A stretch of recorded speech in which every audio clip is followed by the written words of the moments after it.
Hello and welcome to my next lecture. Today we will start rigid pavements. Okay, flexible pavement हमने complete कर लिया. अभी start करते हैं रिजिड पेवमेंट्स. ठीक है, रिजिड पेवमेंट्स क्या होते हैं? जो भी कॉलोनीज वगैरह में जो रोड बने हुए होते हैं, जो कि जिस पर हम बिटुमिन यूज़ नहीं करते हैं, उनको रिजिड पेवमेंट बोलते हैं. ठीक है, जिसमें हम सीमेंट कंक्रीट यूज़ करते हैं उनको सीसी रोड भी बोलते हैं. ठीक है, कॉलोनीज वगैरह में ज़्यादातर रिजिड पेवमेंट्स ही प्रोवाइड करते हैं जिनके अंदर जॉइंट्स होते हैं. तो एक एक करके देखते हैं. इसको हम दो पार्ट में कंप्लीट करेंगे. ठीक है, रिजिड पेवमेंट में हमें दो चीज़ पढ़नी होगी जो हमने हमारे सिलेबस में भी है, और इसके अलावा कुछ चीज़ है भी नहीं. इन दोनों पार्ट्स में हम दो रिजिड पेवमेंट के बारे में हर एक चीज़ की स्टडी कर लेंगे. तो एक क्या है, उसके अंदर एक पॉइंट है स्ट्रेस इन रिजिड पेवमेंट्स. तो रिजिड पेवमेंट्स में स्ट्रेस कहाँ कहाँ जनरेट होगा, किस तरीके से स्ट्रेस जनरेट होगा. ठीक है, कॉर्नर्स पे कितना होगा जनरेट. और दूसरा बी पार्ट क्या है, डिज़ाइन ऑफ जॉइंट्स. और जो जॉइंट्स इसमें प्रोवाइड करते हैं रिजिड पेवमेंट्स में, उनकी डिज़ाइनिंग कैसे कैसे करेंगे, कौन सी जगह पर जॉइंट्स प्रोवाइड करने होंगे, किस तरीके से प्रोवाइड करने होंगे. ओके, तो हम आज पढ़ते हैं स्ट्रेस इन रिजिड पेवमेंट्स. देखो, रिजिड पेवमेंट्स में स्ट्रेस किस किस तरीके से जनरेट होता है ये चीज़ देखते हैं हम. तो देखो, रिजिड पेवमेंट्स में स्ट्रेस दो तरीके से जनरेट हो सकता है. या तो उस पर कोई लोड आया हो, ठीक है, या फिर टेम्परेचर के कारण. तो अगर मान लो कि कोई लोड आ गया, रिजिड पेवमेंट पर कोई लोड आ गया, तो उसको बोलेंगे लोड स्ट्रेस. ओके, और अगर टेम्परेचर के कारण हो गया तो उसको बोलेंगे टेम्परेचर स्ट्रेस. अब किसी भी रिजिड पेवमेंट पर लोड एक ही कारण आ सकता है, वो क्या है, ड्यू टू लोड. किसी कारण व्हीकल के कारण आ सकता है. ठीक है, due to loads. Okay, vehicle के कारण आएगा. तो अब हम उसको इस फैक्टर ऑफ सेफ्टी लेके डिजाइन करते हैं कि व्हीकल का वेट होना चाहिए, मतलब कुछ वेट होना चाहिए. अगर हम पेवमेंट पर चलेंगे तो हमारे वेट का उस पर कोई फर्क नहीं पड़ेगा, क्योंकि उसको पहले ही बहुत ही हाई वेट के लिए डिजाइन किया गया है. ठीक है, तो लोड के कारण जो स्ट्रेस जनरेट होगा उसको बोलते हैं लोड स्ट्रेस. अभी टेम्परेचर के कारण स्ट्रेस जनरेट होगा उसको बोलेंगे टेम्परेचर स्ट्रेस. अब टेम्परेचर स्ट्रेस दो तरीके से जनरेट हो सकता है पेवमेंट के ऊपर. कैसे कैसे, एक तो दिन और रात के टेम्परेचर के वेरिएशन के कारण, due to day and night. देखो, due to day and night temperature, उसको हम क्या बोलेंगे, वार्पिंग स्ट्रेस. ठीक है, दिन और रात के टेम्परेचर के वेरिएशन के कारण जो भी स्ट्रेस जनरेट होगा उसको हम वार्पिंग स्ट्रेस बोलेंगे. और ड्यू टू सीजनल टेम्परेचर, सर्दी गर्मी बरसात, मतलब ये तीन जो महीने होते हैं उनके हिसाब से जो भी टेम्परेचर वेरिएशन होगा उसको हम बोलेंगे फ्रिक्शनल स्ट्रेस. ठीक है, तो इस तरीके से load stress, warping stress and frictional stress, तीन तरीके के स्ट्रेस हमें पढ़ने हैं. कितने कितने स्ट्रेस होंगे, कहाँ होंगे, तो एक एक करके स्टडी करते हैं इनकी. उससे पहले आप देख लो, उससे पहले आप एक चीज़ समझ लो कि मान लो ये कोई आपकी स्लेब है. ठीक है, ये रिजिड पेवमेंट की एक स्लेब है, ये इतनी आपकी स्लेब है. ठीक है, अब इस स्लेब के अंदर का जो भी पार्ट है उसको हम बोलते हैं इंटीरियर. ओके, उसको हम बोलेंगे इंटीरियर. ठीक है, और जो ये वाला पार्ट, ये वाला पार्ट, ये वाला, ये इनको बोलेंगे हम एजेस. ठीक है, EDGE, इनको एज बोलते हैं. ठीक है, और जो ये कोने के पार्ट होते हैं, ये इनको क्या बोलेंगे, कॉर्नर्स. ठीक है, कोने के हुए तो corners, edge and interior. Slab के अंदर तीन चीज़ें होती है. ठीक है, एज, कॉर्नर एंड इंटीरियर. आगे चलते हैं. अब देखो, कुछ डिजाइन पैरामीटर्स हैं जो कि हम स्ट्रेस निकालेंगे, कॉर्नर पर स्ट्रेस निकालेंगे, या फिर एज पे निकालेंगे, या फिर इंटीरियर में निकालेंगे, ड्यू टू लोड स्ट्रेस, या फिर वार्पिंग स्ट्रेस, या फिर फ्रिक्शनल स्ट्रेस. तो इन चीज़ों को निकालने के लिए कुछ पैरामीटर्स यूज होंगे, कुछ वैल्यूज़ का हमें पता होना चाहिए. ठीक है, तो वो वैल्यूज़ हम फॉर्मूले सीधे बता देता हूँ मैं क्या क्या है. पहले डिजाइन पैरामीटर है मॉडुलस ऑफ सबग्रेड रिएक्शंस के, उसको के से डिनोट करते हैं. ठीक है, उसका फॉर्मूला क्या है, K is equals to small P divided by del. Okay, small P क्या है, यहाँ पर स्मॉल पी है टायर प्रेशर या फिर कॉन्टैक्ट प्रेशर, हमने बहुत बार पढ़ लिया पिछले लेक्चर्स में. डिवाइडेड बाई डेल, डेल की वैल्यू सीधी यहाँ बता रखी है, आपको याद रखनी है. डेल की वैल्यू क्या है, 0.125 सेंटीमीटर. ठीक है, और के की यूनिट क्या होगी, के की यूनिट होगी केजी पर सेंटीमीटर स्क्वायर. तो कुल मिलाकर के फॉर्मूला क्या आ गया, फॉर्मूला आ गया K is equals to small P divided by 0.125. यहाँ पर पी क्या है, टायर प्रेशर है. ठीक है, पहला कंप्लीट. उसके बाद में देखते हैं दूसरा डिजाइन पैरामीटर, वो क्या है, radius of relative stiffness L. जो भी हम डिज़ाइन करेंगे कोई भी स्लेब, तो उसकी एल निकालने का फॉर्मूला क्या है? उसका फॉर्मूला है एल इज इक्वल्स टू, उसका फॉर्मूला क्या है? L is equals to E h का cube divided by 12K 1 minus mu square की पावर 1/4। ठीक है, आपको ये भी याद रखना, आपको सब वैल्यू पता है। एल क्या है यहाँ पर? Length of the slab. E क्या है? Young's modulus. एच क्या है? Thickness of the slab. K क्या है? अभी ऊपर वैल्यू निकाली थी हमने के की। ठीक है, म्यू क्या है? पॉइजंस रेशियो है। अभी नीचे एक बार वापस देख लेंगे कि क्या क्या वैल्यू, कौन सी वैल्यू क्या क्या है। ठीक है, कंप्लीट। उसके बाद में तीसरा डिजाइन पैरामीटर देखते हैं, equivalent radius of resisting section small H. अभी इसका फॉर्मूला क्या है? अब इसमें बी मतलब width of radius of effective area. B क्या है यहाँ पर? Radius of effective area. अभी आप फॉर्मूला देख लो, बाकी यहाँ कैसे यूज आएगा इनका उसको हम आगे क्वेश्चन करेंगे, उसमें पता लग जाएगा। ठीक है, अभी आप फॉर्मूले पे कंसिडर करें कि फॉर्मूला क्या है। ठीक है, तो देखो बी की वैल्यू क्या है? अगर आपका a less than equal to 1.724 h हो, ए क्या है यहाँ पर? Radius of the contact area. Okay, a radius of contact area. अगर आपका radius of contact area 1.724 h से छोटा या फिर बराबर हो, तो उसके लिए बी की वैल्यू क्या होगी? उसके लिए बी की वैल्यू होगी root under 1.6 a square plus h square minus 0.675 h. Okay, और अगर आपका रेडियस ऑफ कॉन्टेक्ट एरिया बड़ा हो, 1.724 से बड़ा हो, तो उसके लिए बी की वैल्यू हम सीधा ए ले लेंगे। ठीक है, अब यहाँ पर ये वैल्यूज क्या क्या है, मतलब कौन कौन सा क्या क्या है डिनोट कर रहे हैं। ठीक है, बी क्या है?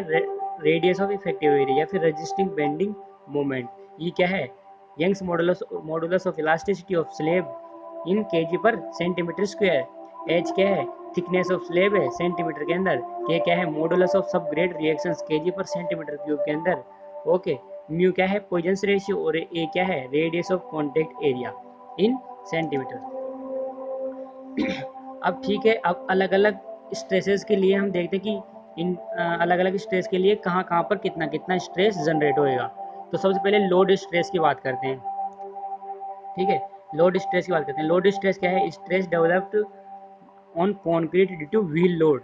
जो भी व्हील लोड होगा उसके कारण कॉन्क्रीट पर जो भी स्ट्रेस जनरेट होगा उसको हम लोड स्ट्रेस बोलते हैं। ठीक है, तो लोड स्ट्रेस व्हील लोड के कारण इंटीरियर पार्ट पे, मैंने बताया था ये स्लेब है, तो स्लेब के अंदर का पार्ट है। यहाँ पर अगर कोई व्हीकल आ गया, यहाँ पर कोई व्हीकल खड़ा है, तो उसके इंटीरियर पार्ट पर कितना स्ट्रेस जनरेट होगा, वो फॉर्मूला कितना स्ट्रेस जनरेट होगा वो हम इस फॉर्मूले से मैनिपुलेट करेंगे। फॉर्मूला क्या है? S I is equals to 0.316 P divided by H square bracket 4 log of L by B plus 1.069 kg per centimetre square.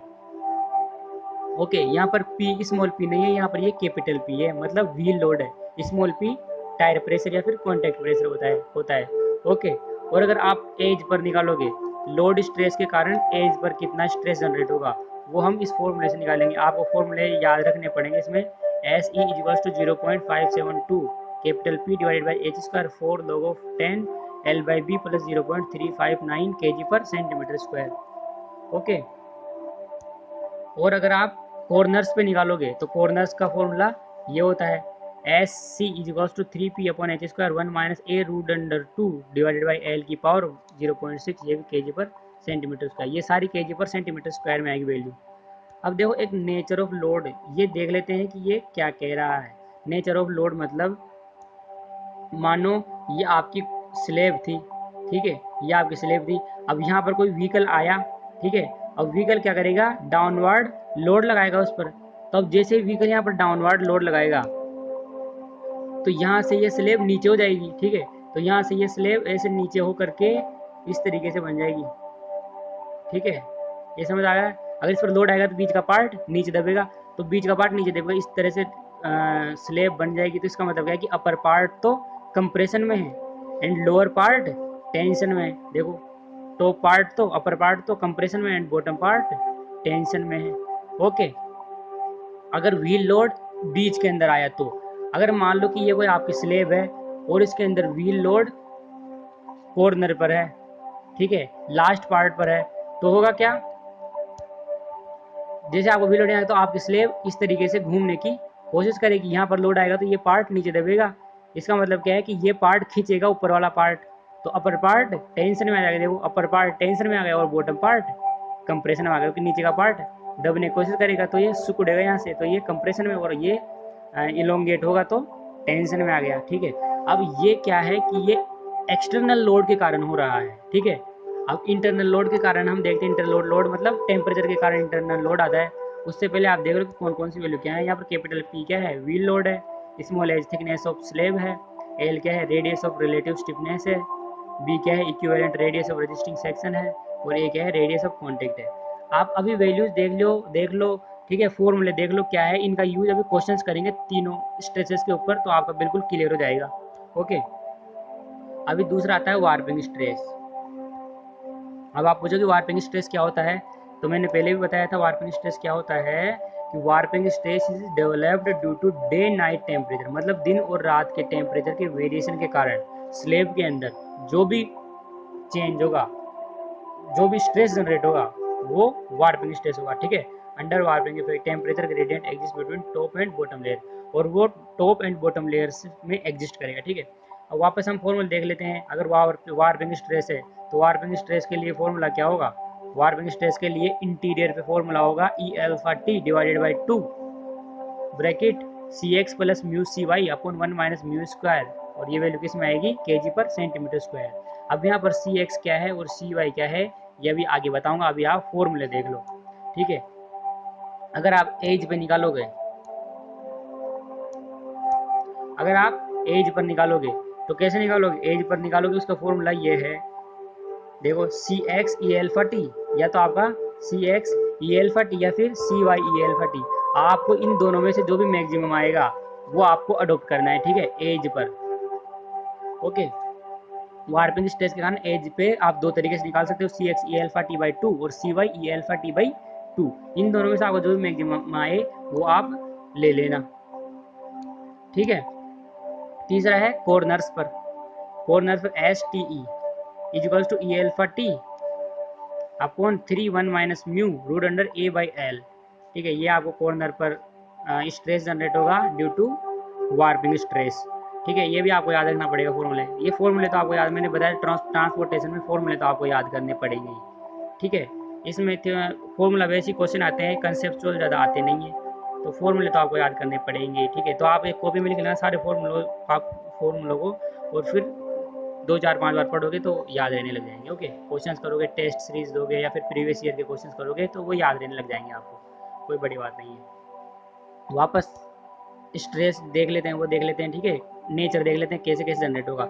मानो ये आपकी कोई स्लेब है, ठीक है, ऊपर का टॉप पार्ट है, नीचे का बॉटम पार्ट है। अब हम डे की बात कर रहे हैं, दिन की बात कर रहे हैं, तो दिन में क्या होता है, ऊपर का टेम्परेचर तो ज़्यादा रहेगा।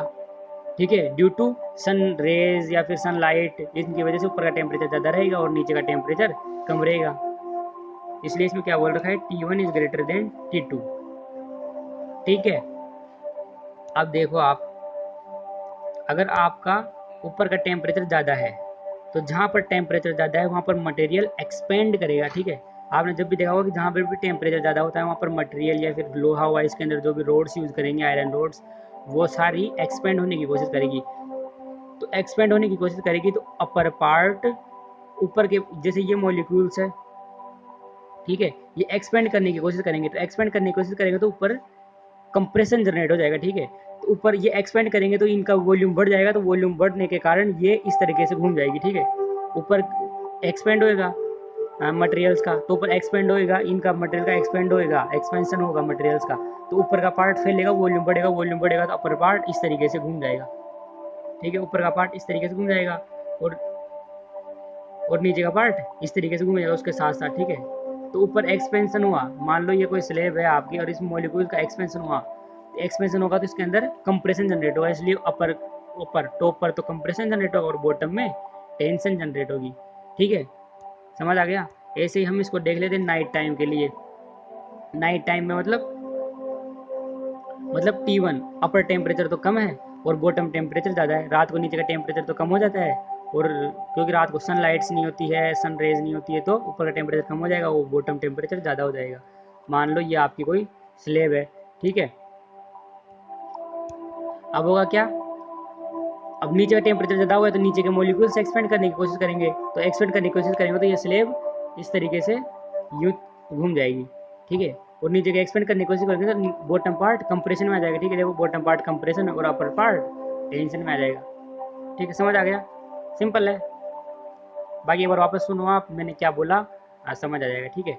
अब यहाँ पर वैल्यूज देख लो कि कौन सी वैल्यू क्या क्या है। ई क्या है पहले बता दिया, modulus of elasticity of slab है। एल्फा क्या है, coefficient of thermal expansion. Temperature T क्या है, टेम्परेचर है, change in temperature. Mu Poisson's ratio है। A radius of contact area है। एल क्या है, रेडियस ऑफ रिलेटिव स्टिफनेस। बात आती है कि C x and C y क्या है, तो C x and C y are the factor which depends upon l x upon l और एल वाई अपॉन वाई, ठीक है। सी एक्स क्या होता है, C x is equals to l x upon l, और सी वाई क्या है, तो क्या होता है l y upon y, okay. अब आप पूछोगे एल एक्स क्या होता है और एल वाई क्या होता है, तो यहाँ पर देखो आप, मान लो ये आपको कोई भी स्लेब है, तो स्लेब के अंदर यूं जॉइंट्स बने हुए होते हैं, ओके। आपने देखा बीच में तो एक जॉइंट लॉन्गिट्यूडिनल एक जॉइंट होता है और ट्रांसवर्स बहुत सारे जॉइंट्स होते हैं, ठीक है। तो इस जॉइंट और इस जॉइंट के बीच में लॉन्गिट्यूडिनल डायरेक्शन में जो भी डिस्टेंस होती है, देखो ये जितनी भी डिस्टेंस होगी उसको हम एल एक्स बोलते हैं, और ट्रांसवर्स डायरेक्शन में जो भी डिस्टेंस होती है बिटवीन जॉइंट्स उसको हम एल वाई बोलते हैं, ठीक है। और एल क्या है, एल तो capital length of the slab, जो कि आपको क्वेश्चन में देगा। तो समझ आ गया एल एक्स और एल वाई क्या है, ठीक है। देखो यहाँ बोल भी रखा है, एल एक्स क्या है, length of slab, length of slab है, और एल वाई क्या है, विड्थ ऑफ स्लेब। लेकिन क्या है, देखो spacing between two transverse joint, केवल ट्रांसवर्स जॉइंट्स है, जॉइंट्स के बीच की स्पेसिंग है, ठीक है, ये दोनों। अब बात आती है अगली फ्रिक्शनल स्ट्रेस की, ठीक है। अब बात आती है फ्रिक्शनल स्ट्रेस की। तो फ्रिक्शनल स्ट्रेस क्या है, मैंने बताया था कि सीजनल टेम्परेचर वेरिएशन के कारण जो भी स्ट्रेस जनरेट होगा स्लेब के अंदर, उसको हम फ्रिक्शनल स्ट्रेस बोलेंगे। सीजनल मतलब सर्दी गर्मी बरसात, जो कि बहुत ही टाइम वेरिएशन बहुत ही ज़्यादा है। तो विंटर की बात देखते हैं, पहले सर्दियों की बात देख लेते हैं। विंटर में क्या होगा, मान लो ये आपकी कोई भी एक स्लेब है, ठीक है। अब विंटर के कारण होगा क्या,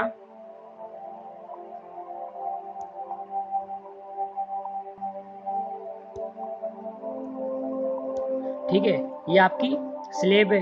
अब विंटर के कारण क्या होगा, इसमें विंटर के कारण होगा क्या, जैसे मान लो आपकी ये कोई भी स्लेब है, तो विंटर के कारण इसमें जो भी मॉलिक्यूल्स है वो कंप्रेस करने की कोशिश करेंगे। तो कंप्रेशन होगा तो ये मॉलिक्यूल सारे ये मॉलिक्यूल कंप्रेस करने की कोशिश करेंगे। तो अब यहाँ पर एक जॉइंट है और यहाँ पर एक जॉइंट है, उसके बाद आगे की कोई स्लेब है, ठीक है। तो हम एक स्लेब की बात करते हैं पहले। तो इसमें कंप्रेशन होगा, तो ये सारे मॉलिक्यूल्स इस तरफ खींचने की कोशिश करेंगे, इस तरफ, ठीक है।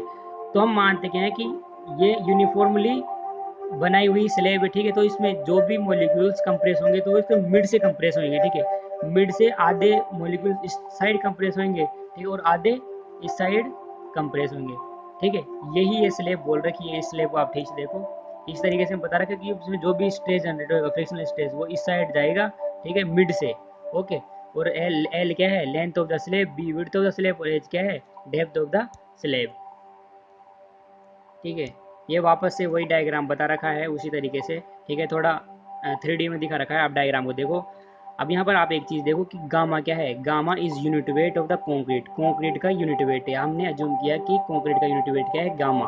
तो डब्ल्यू क्या हो गया, डब्ल्यू हो गया unit weight multiplied by area, क्योंकि आपने देखा होगा density equals to mass upon volume, ठीक है। तो मास क्या हो गया, मास हो गया डेंसिटी इंटू वॉल्यूम। तो डेंसिटी क्या है आपकी गामा, एंड वॉल्यूम क्या है, ये देखो इसका, हम इसकी बात कर रहे हैं, केवल आधे की बात कर रहे हैं हम, ठीक है, क्योंकि एक साइड की बात कर लेते हैं पहले। तो कितना हो गया, ये टोटल एल है, तो ये कितना हो गया, L by 2 multiplied by B multiplied by H. देखो ये एरिया आ गया, ठीक है, यहाँ तक समझ आ गया। अभी आगे देखते हैं ये क्या बोल रहा है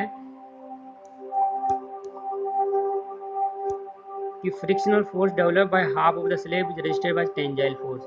इसका जो भी हाफ सरफेस होगा वो टेंजाइल फोर्स के कारण रजिस्ट होगा, सही बात है, ठीक है। ये कंप्रेशन इधर इधर कंप्रेशन हो रहा है, तो ये रजिस्ट कौन करेगा, टेंशन फोर्स इसका रजिस्ट करेगा।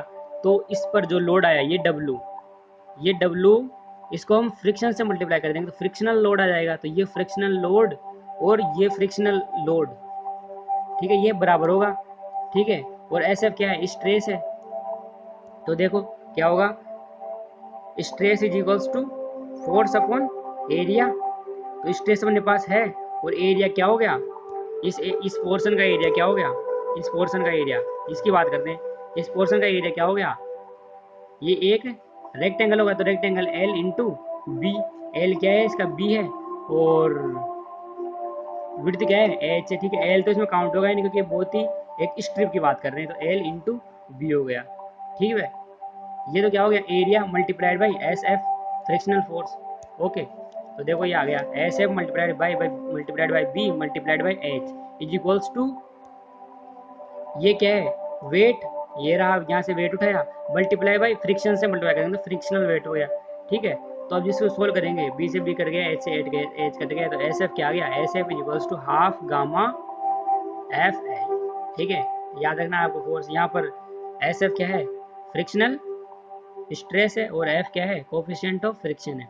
आपको ये बात याद रखनी है, यहाँ पर बहुत इंपॉर्टेंट नोट है कि S F frictional stress is directly proportional to X, X मतलब दिस डिस्टेंस इज एक्स, ठीक है। यहाँ पर x की वैल्यू 0 है और यहाँ पर x की वैल्यू L/2, यहाँ पर 0 है, यहाँ से आता L/2 हो गई, यहाँ से वापस आएगा तो L/2 से वापस x की वैल्यू 0 हो जाएगी, ठीक है, दोनों साइड। तो क्या है कि जब x की वैल्यू 0 होगी तो फ्रिक्शनल स्ट्रेस 0 होगा, जैसे ही x की वैल्यू बढ़ती जाएगी फ्रिक्शनल स्ट्रेस बढ़ता जाएगा, यहाँ जाते जाते मिड के अंदर फ्रिक्शनल स्ट्रेस मैक्सिमम हो जाएगा, फिर मैक्सिमम के बाद में अगर और आगे जाओगे तो वापस एक्स की वैल्यू कम होती जाएगी इस साइड और फ्रिक्शनल स्ट्रेस वापस कम होता जाएगा। इसका मतलब क्या है कि कॉर्नर पर तो फ्रिक्शनल स्ट्रेस 0 होता है, यही पॉइंट यहाँ बोल रखा है। देखो ऐसे 0 पर फ्रिक्शनल स्ट्रेस 0 है और x बराबर L/2 पर फ्रिक्शनल स्ट्रेस मैक्सिमम है। That means value of frictional stress resistance at corner position is 0, ठीक है, कॉर्नर पर 0 होता है। विंटर की बात हो गई, अभी बात करते हैं समर, ये विंटर में आएगा, ठीक है। बस आप समर के लिए एक चीज याद रख लो आप कि समर के लिए जो भी फ्रिक्शनल स्ट्रेस जनरेट होगा, फ्रिक्शनल स्ट्रेस जनरेट होगा,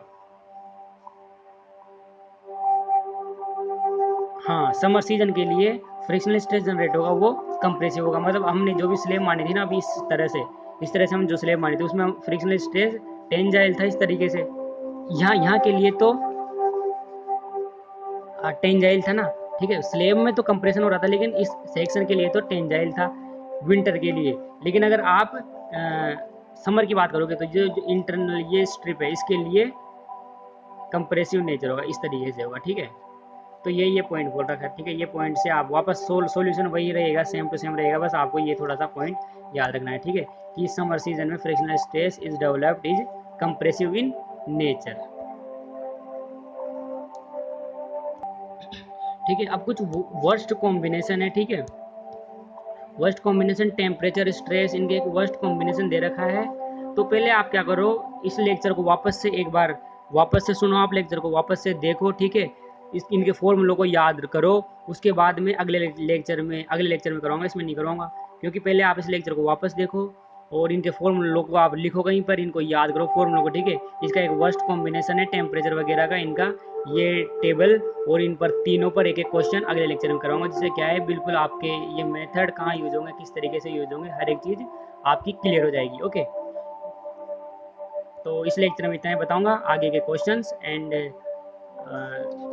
ये क्रिटिकल कॉम्बिनेशन अगले लेक्चर में बताऊंगा। उसके बाद में हम क्या शुरू करेंगे, उसके बाद में डिज़ाइन ऑफ जॉइंट शुरू करेंगे, ठीक है। अगले लेक्चर में क्वेश्चंस करेंगे उसके ऊपर। Thank you.